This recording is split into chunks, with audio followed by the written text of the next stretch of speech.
कि एक बार इस चीज को देखें तो पूरे देश में इसका मैसेज है। बहुत शानदार काम कर। मैं आपको निवेदन कर दूं कि मैं जहां भी जाता हूं सब जगह शहीदों का प्रोग्राम में हाथ जोड़ के प्रार्थना करता हूं कि शहीद जो है इस देवताओं के देवता है, इनसे बड़ा देवता कोई धरती पे पैदा नहीं है। तो मेरे कहने से तो कोई मानेगा नहीं, लेकिन आप इतिहास उठाओगे, इतिहास को पढ़ोगे तो आपको भी समझ में आ जाएगी। देवताओं के देवता इसलिए कहता हूं कि इस देश में दुनिया भर के मंदिर बने हुए हैं। उस मंदिरों के अंदर जो भी देवता विराजमान है, एक भी देवता ऐसा नहीं है, वो भी आपकी तरह से हमारी तरह से इंसान थे, मनुष्य। लेकिन आज उनको इसलिए पूजते मानते हैं कि जब जब कोई देश की धरती पे परेशानी आई, उस जमाने में उन लोगों ने देश में काम किया, इसलिए उनको देवताओं के रूप में बड़ा पूजते हैं, मानते हैं। लेकिन आज जो अपने तीनों शहीदों की मूर्ति का नाम किया है, ये इस देश में यही आपके बीच में पैदा हुए, यही पढ़ाई लिखाई की, सेना में जाके काम करने लगे। इन तीनों ने देश के लिए अपनी जान निछावर की है। और आपको बता दूं, एक भी देवता का ऐसा इतिहास नहीं है कि उन्होंने कोई देश के लिए जान निछावर की, लेकिन इन्होंने देश के लिए अपनी जान निछावर की है। इसलिए मैं कहता हूं कि इनसे बड़ा देवता कोई धरती पे हो नहीं। इसलिए मेरी प्रार्थना है कि इनको देवतुल्य के रूप में सबको मानना चाहिए। आपके मोहनलाल भाई है अपने, उनका भी जब कोई त्योहार हो, फंक्शन हो, इसी प्रकार का कार्यक्रम हो, तो आप लोगों को आकर के यहाँ पूजा पाठ करनी चाहिए, मानना चाहिए, शीश झुकाना चाहिए। आदरणीय मंगेश सिंह जी हैं, उनको भी गांव के लोगों को भी प्रार्थना कर रहा हूँ कि आप लोगों को भी इनको धर्म के साथ जोड़ना, पूजा पाठ करना, ये चालू करना चाहिए। आप लोग मेरे बहुत जगह से काम हो गए हैं, तो चालू करना। और आपको प्रार्थना कर दूं कि गांव के सरपंच साहब यहाँ बैठे बैठे, आप सबको भी मैं प्रार्थना कर रहा हूँ, सारे लोग यहाँ बैठे आज ही, आप आज भी तो 5 दिन बाद जैसे आज बैठे हो मीटिंग करके, और ये तय करना चाहिए कि हमारे यहाँ से जब भी कोई बारात चलेगी तो सबसे पहले दूल्हा यहाँ आकर के धोख देगा, उसके बाद मैं यहाँ से बारात दुल्हन लेके वापसी गांव में प्रवेश करे। तो घर में प्रवेश करने से पहले दूल्हा और दुल्हन यहाँ आशीर्वाद ले, उसके बाद में घर में प्रवेश करे। इस प्रकार का काम आप लोगों को करना चाहिए, ये मेरी प्रार्थना। और यही नहीं, मैं आपको निवेदन कर दूं कि साल में परीक्षा जो है बच्चों की, वो एक बार आती है और सभी अभिभावक के विराजमान है। ये जो बात मैं आपके बीच में अब रख रहा हूँ, ये बहुत बड़ा फायदा उठाया जा सकता है इसका, ये बात समझिए। आप लोगों को परीक्षा का टाइम आए तो अपने बच्चों को कहना चाहिए कि बेटा नहा धो करके और सबसे पहले शहीद के धोख लगाना, बाद में स्कूल में परीक्षा देने के लिए। जो बच्चा यहाँ, तो आजकल के बच्चे नंबर बहुत बढ़िया ले रहे हैं, लेकिन सबको पता है धीरे धीरे संस्कार भी होते जा रहे। जो बच्चा यहाँ करके धोख देगा, उसका अंदर से ये हृदय परिवर्तन होगा, और जिस बच्चे का हृदय परिवर्तन होता है उसका ऑटोमेटिक माइंड वॉश होता है। और जिस बच्चे का माइंड वॉश हो, उस टाइम पे यदि वो पेपर लिखेगा, परीक्षा देगा, तो 65% बढ़ेंगे, 95% आएंगे, चाहे आप प्रयोग करके। माता बहने या विराजमान धर्म के प्रति इनकी आस्था ज्यादा होती है। आपको विशेष तौर से प्रार्थना कर रहा हूं कि कभी भी कोई गाय, भैंस, बकरी छोटी मोटी बीमार हो जाए, दूध नहीं दे, तो एक बार मेरे कहने से करना, बाद में आपको फायदा मिले तो कंटिन्यू करना, मन में तय करना कि हमारी दूध दे देगी, ठीक हो जाएगी, तो ये नारियल हम जो है शहीद के जाके छटाएंगे। आपको फायदा मिले तो छटाना, नहीं मत छटाना।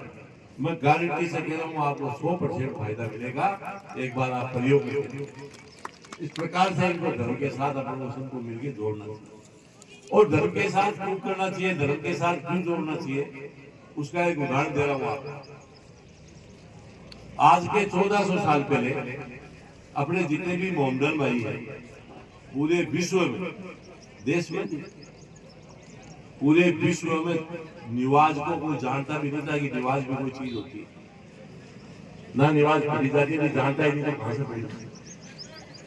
लेकिन मोहम्मदन के जो बुजुर्ग थे वो बहुत होशियार थे, एडवांस थे।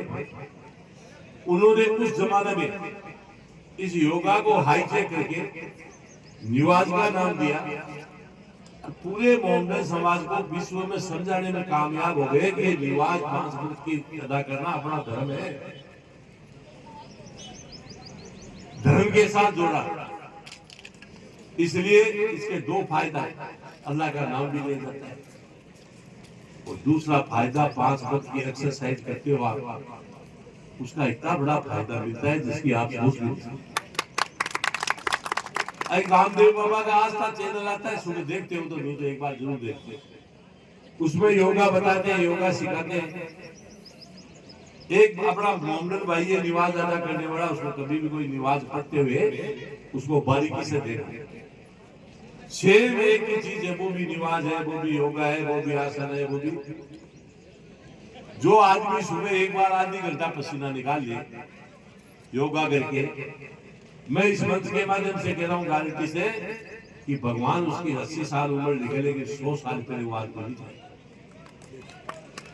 जब मोहम्मदन भाई अपने ये 5 बार आसन करके अपना शरीर को फिट कर देते हैं तो इनका क्या बिगड़ने वाला है, इसका उदाहरण दे रहा हूं आपको। कोई भाषण नहीं है, कागजों की बात ऑन रिकॉर्ड आपके बीच में रख रहा हूं कि जितने मोहम्मदन भाई अपने देश में रहते हैं और जितनी जनसंख्या इन लोगों की, उस जनसंख्या के मुताबिक बीमार होकर जो हॉस्पिटल में भर्ती होना चाहिए, चाहे वो प्राइवेट हो चाहे सरकारी होना चाहिए, उससे कम होते हैं बीमार, कम होते हैं। जबकि हिंदुस्तान में हिंदू जो है ज्यादातर गांव में रहते हैं, इनकी जितनी जनसंख्या हिंदुओं की, उसके मुताबिक बीमार होकर इनको हॉस्पिटल में भर्ती होना चाहिए, उससे ज्यादा होते हैं बीमार होते हैं। जबकि हिंदुस्तान में हिंदू गांव में रहते हैं, देसी खाना खाते हैं, कारण फिर भी हॉस्पिटल में ज्यादा होने का और कारण सा कारण तो मैंने अभी बताया कि ये पढ़ते और अपने मोहम्मदन भाई जो है खाना खाते, मुझे बताने की जरूरत नहीं, वो बीमार ज्यादा होता है, लेकिन वो 5 वक्त की नमाज जो अदा है उसके इसलिए मेरी प्रार्थना है, आप प्रार्थना है हमारे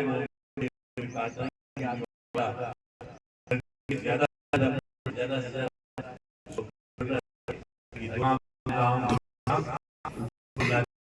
आप लोगों का शरीर और आप लोग के साथ जोड़ा, इसलिए अब तक ही धर्म के साथ तो ना इसका भला हो सकता, ना धर्म के साथ बड़ा इस देश में रहने वाला किसी भी आदमी का व्यक्ति सबकी जिम्मेदारी कि कोई अपने परिवार के समाज के देश के आप देखते हो हर चीज लगी हुई है, बॉर्डर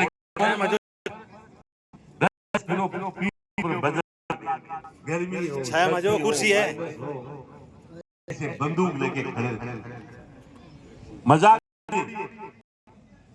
कोई दुश्मन अपनी सीमा के अंदर पैर रखे, गोली मारनी पड़े चाहे खुद पड़े, लेकिन देखे उनके कारण से आप सब लोग इस देश में आराम से व्यवसाय करते हैं, कोई काम सही।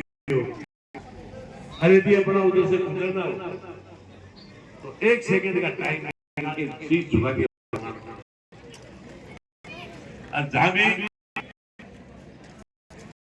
कोई सेना रिटायर्ड सैनिक वर्तमान सैनिक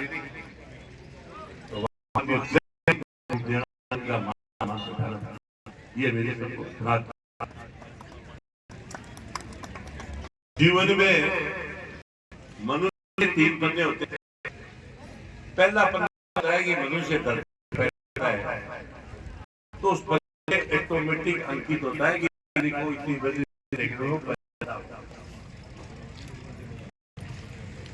एक होता है लास्ट कि व्यक्ति का जो विश्वास होता है पन्ने अंकित होता है। आज उसका शुरुआत हो गया, पन्ना बनवाना। एक होता है बीच का पन्ना। बीच का पन्ना वो होता है कि जब पैदा हुआ तब से लेकर का शुरुआत हुआ, उसके बीच में वो क्या काम करता है, वो सारी बातें उस बीच के पन्ने। क्या हो गया माइक को?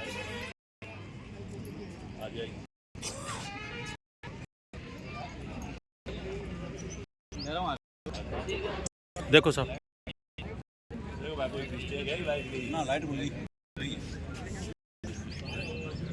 माइक दे दो ना।